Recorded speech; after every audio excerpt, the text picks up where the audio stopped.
Hey, what's going on? My name's Jesse, my partner's Andrew, and we are doing our Media Bias Project. Today is March 13th, 2012. Just trying to get a head start on everything. Make sure we don't end up doing it like 1:52 the night before, that Sunday.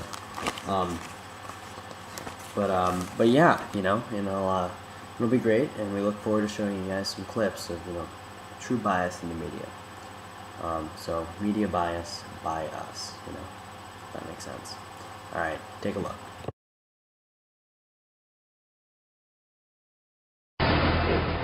All right, it seems this administration will never learn its lesson. Tomorrow, Michelle Obama is set to host an evening of poetry and will welcome a slew of poets, musicians, students from all across the country to the White House. Among them is a controversial rapper and poet, Lonnie Rashid Lynn Jr., better known as Common. Now, he's a staunch supporter of the president and has a running list of controversial comments. 2007, during an HBO's Def Poetry appearance, Common called for the burning of President George W. Bush. Now, the poem reads, now, I'm not the best at this.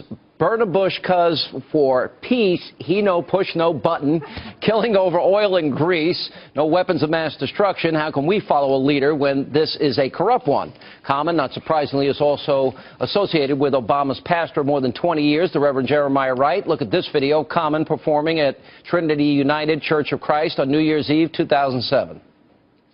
And we gon' make it right for the people out there. And I can let you know, don't nobody want drama. We gon' vote for my man, what's his name? Obama, 2008. We gon' take him straight to president. I'm letting you know he's a Trinity resident. Yeah, it's like that, we won't be hesitant. Revolution is here, we coming clear. Now, earlier today, former Alaska Governor Sarah Palin also weighed in on the controversy. She wrote on Twitter, "Oh, lovely, White House." Is this appropriate?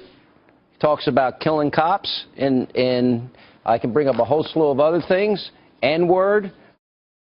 I don't like the way he talks about women. Is this the guy, poet, we ought to be inviting to the White House, the People's House, 1600 Pennsylvania Avenue? Certainly we shouldn't be censoring our poets. I mean, this is America. Should he be in the White House? Big difference. Shouldn't be in the White House. Look, the president said, Sean, words have power, and I agree with him. We're talking about an image for our children. This latest one that he did, the Def Poet Jam, is 2007. This is a guy who says in his IMDb profile that he's going to reform himself from his days of smoking marijuana, alcohol, and fornication. And the rest are vowels. Can you solve it? All you can eat, take far. So much to talk about this morning with the always provocative Ann Coulter. She's had 7 bestsellers, never shies away from a hot debate.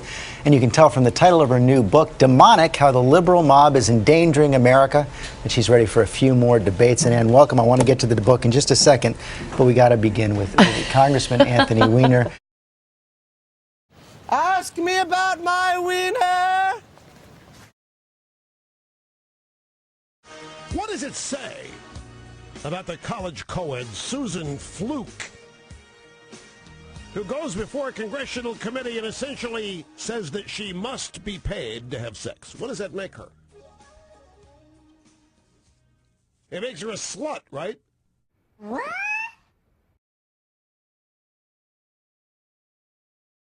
All right, the 8% prediction is so bold because the unemployment rate has been above 8% every month of the Obama White House, except for the first 12 days the president took office.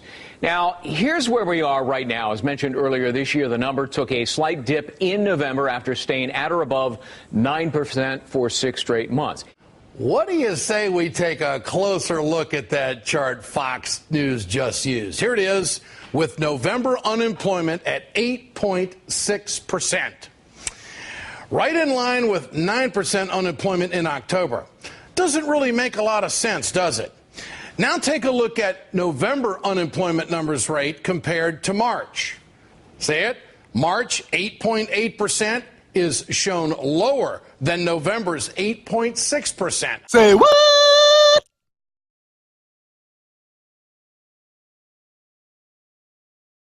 All right, now I understand that he's going to get emotional in the next clip, so this ought to be beautiful. Let's watch. Now, the second reason why this break is hard is because of William Sleemaker. His stepdaughter, Yvette Martinez, she has been missing since September 17th, 2004. She disappeared just a few blocks away from our U.S. border.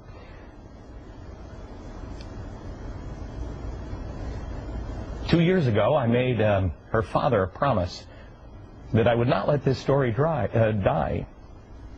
However, I had to break that promise because I am now working at a network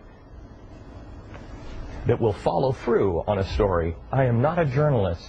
I'm just a guy who cares. Oh my God. This I'm is sorry. this is so I'm just a guy who cares an awful lot about my country. And I think you do too.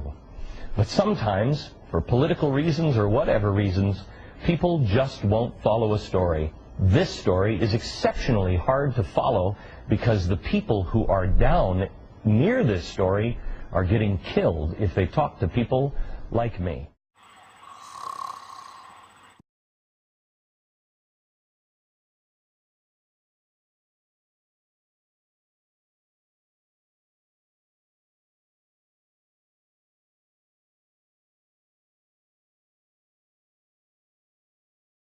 All right, players, tell me what type of vehicles are used to compete in the legendary Tour de France? Alan again. SUVs.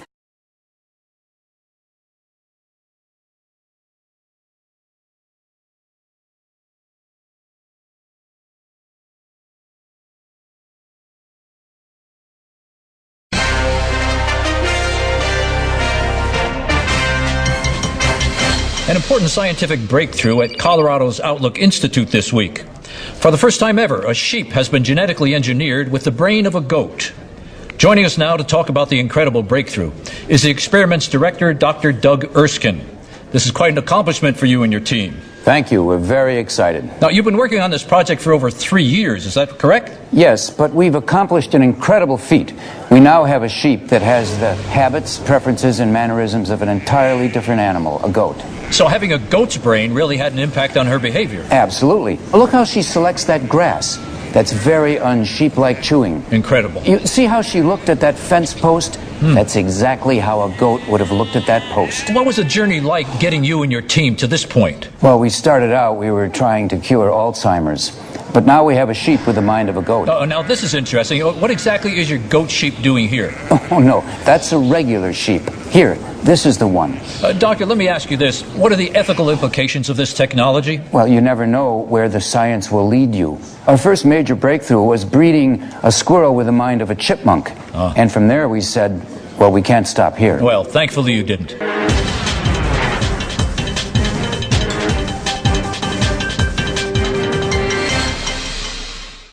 Point is, there's many ways of having bias in the media and how different stories are portrayed.